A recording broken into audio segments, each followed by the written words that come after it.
Hello guys! So, nandito tayo sa CS Pro Tips. So, ito yung mga common na question na lagi na itatanong sa akin and bibigyan na natin ng kasagutan. So, I already make a video before about this topic. Pero gagawa pa tayo ng mas detailed pa para mag-gets ng mga tao. So, ang common question ng mga tao is about WE. Sir, ang common question is, Sir, ang WE po ba, fit po ba to sa WE, yung slide, aftermarket slide? So, yon. So, common question, na-upgrade po ba ang WE? Yun yung pinaka-common question. So, ngayon, sasagutin na natin. So, si WE po, PM spec siya, but this is 80% Tokyo Marui spec. So, in short, hindi siya 100% compatible. And, tawag doon, kailangan mo ng onting modification if you want to fit Tokyo Marui parts. But this is still a PM clone, so yung lower niya, it's 100% PM clone. But, guys, remember, halos lahat ng aftermarket parts, for example, back housing, slide, halos lahat ng aftermarket parts are fitted for Tokyo Marui. While yung WE, meron slightly na iba yung dimensions niya, slightly. So, if you're gonna try to fit a Tokyo Marui or mga upgrade parts, aftermarket parts na intended for Tokyo Marui or Haikapa, so tandaan nyo, mostly ng aftermarket parts are intended for Tokyo Marui. Kung nakasulat PM. So, if you're gonna fit a part dito sa Wii nyo, most probably, sometimes it will fit, na drop fit. Most of the time, you need a modification or it won't fit. So, ano ba yung mga parts na mag-fit na commonly pag kinabit mo? Magwell, drop-in fit, no problem. Trigger, mostly mag-fit, no problem. Fixed barrel, guide rod, most probably mag-fit, no problem.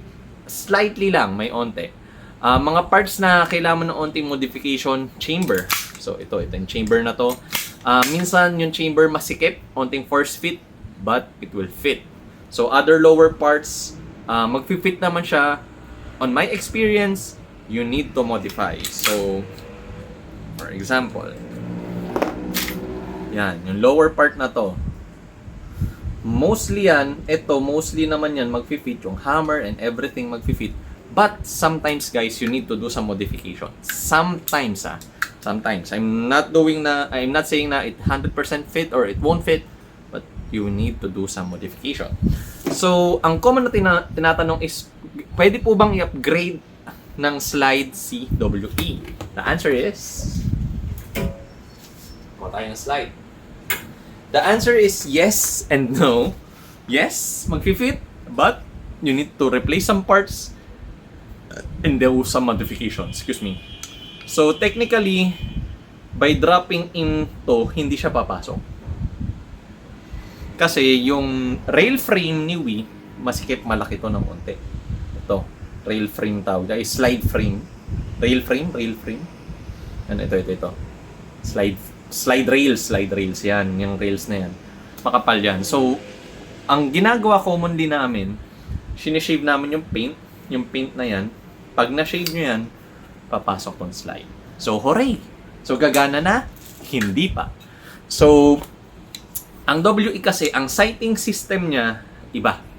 So, wala kayong magagamit na sighting system na galing kay WE. So, in short, you need to buy a Tokyo Marui spec sighting system. So, front and rear sight.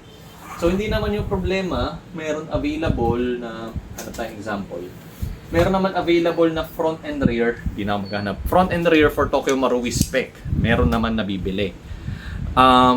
Yun. So, kailangan yung gumastos. So, aftermarket parts na front and rear, it will cost around 2,000, siguro mga 3,500 to 6,000 or 5,000. Front and rear na yun. Front and rear. Kulang 5,000. Ganon. So, medyo masakit siya. As in, medyo masakit siya. So, mostly kasi ng tao, alam ko, guys, mostly na kaya kayo napaibig kay WE is it's mid-range siya. Hindi siya ganoon kasakit sa budget. Pero kung gagastos kayo ng para lang sa front and rear na amounting is 4-5, it's Sasabihin nyo, it's ridiculous. Syempre, di ba? Pero we have kanya-kanyang priorities. Next up, nozzle, blowback housing. Blowback housing po ni Wii is hindi mag-fit. Kasi ang blowback housing ni Wii, mas malaki yan. And yung nozzle na ginamit niya, mas malaki. So, it won't fit sa Tokyo Marui. So, yan. Mas malaki po yung ginamit niya. So, papalitan niyo siya ng nozzle. Papalitan nyo na to, blowback housing. So, may nabibili naman aftermarket parts. Blowback housing, it's upgraded naman na. It will cost you around 3,000 to 1,500, depende sa brand. Nozzle, it will cost you, a good brand is 1,400. Edge brand. So, ito yung favorite kong brand, Edge. Maganda siya, hindi kayo magkakamali. So, yun. So, kailangan nyo palitan yung front and rear, tas blowback housing and nozzle. So, most naman na tong parts na to kakasya na. But, guys, kailangan nyo palitan yun. So, it will cost you around less than 10,000 for the front and rear and blowback housing and nozzle alone. And the aftermarket slide, it's around, it ranges around, depende kung magkano nyo makuha. Meron 5,500 to 8,000 to 9,000. Meron pa nga 20,000 na slide set. So, itong common na slide na AM slide, ito yung mga highly recommended ko, pati mga 3D printed slide. It will cost you around, how much is this? It will cost you around 7,000 to 7,500. So, yun. So, yun yung masasabi ko kay WE. So, can I recommend WE? Yes, wala naman problema. Pero, if you want to upgrade your WE to a, kunwari, different slide or different part, I suggest just, enjoy your WE na stock. Huwag nyo muna i-upgrade, gamitin nyo. Kasi si WE intended naman talaga na gamitin na siya ng ganun lang.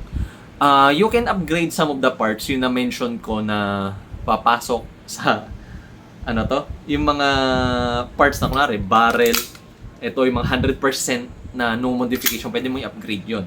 Lalo kung newbie ka, hindi masyadong sasakit yung ulo mo. Pero for the parts na, tawag dito, yung mga lower part, ganun, you need to find a gunsmith na mag-aayos nyo. Or else hindi kayo mag-enjoy. So, that's it guys. I hope na nagustuhan nyo yung video and I hope na may natutunan kayo and I hope na na-answer yung question na majority.